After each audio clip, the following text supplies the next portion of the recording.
Like what you see? Subscribe to back the hard work of your hunter.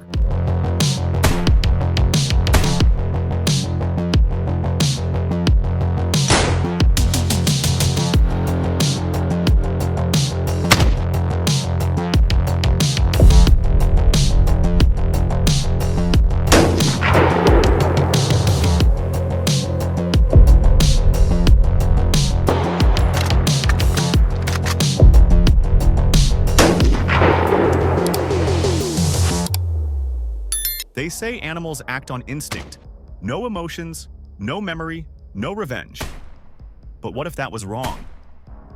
This story comes from a retired hunter named Michael Graves, who swore he'd never set foot in the southern forests of Georgia again. Not after what happened one strange autumn night in 2007. It started like any other hunt. Michael, along with his two friends, set out before dawn, armed and confident. They knew the place.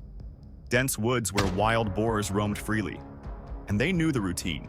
Track, corner, shoot, easy. By noon, they had already bagged 2 small boars. But as they followed deeper trails, something changed.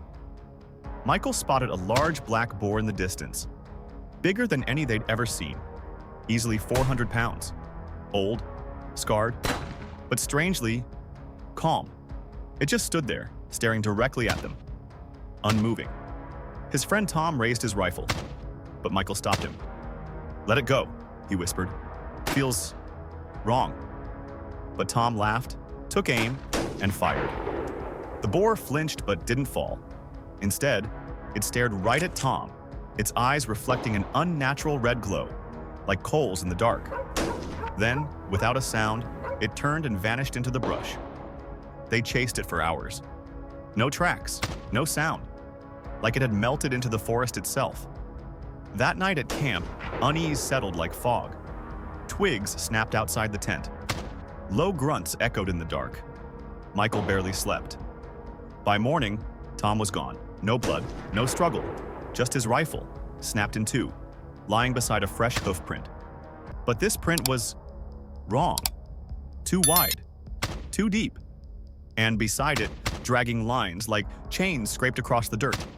Panicking, they searched for hours, but the forest was silent, empty. That evening, Michael heard something, low breathing, close. He spun, gun ready. The black boar stood barely 10 feet away, watching. But this time, it wasn't alone. Shapes moved behind it, shadows of other boars, dozens, silent, staring, waiting, but none attacked. Then, the lead boar did something impossible. It stepped forward and dropped something at Michael's feet. Tom's shredded hunting vest. Michael fled, left everything, his gear, his pride, his life in the woods. He never hunted again. Locals still whisper about that forest, about the watcher boar, a beast that remembers hunters and marks them. Those who enter its territory vanish, or worse. Some say on quiet nights you can hear grunts outside your window or see wide hoof prints in the dirt, because this boar doesn't run. It waits and it watches. Not every hunter comes home, and some prey never forgives.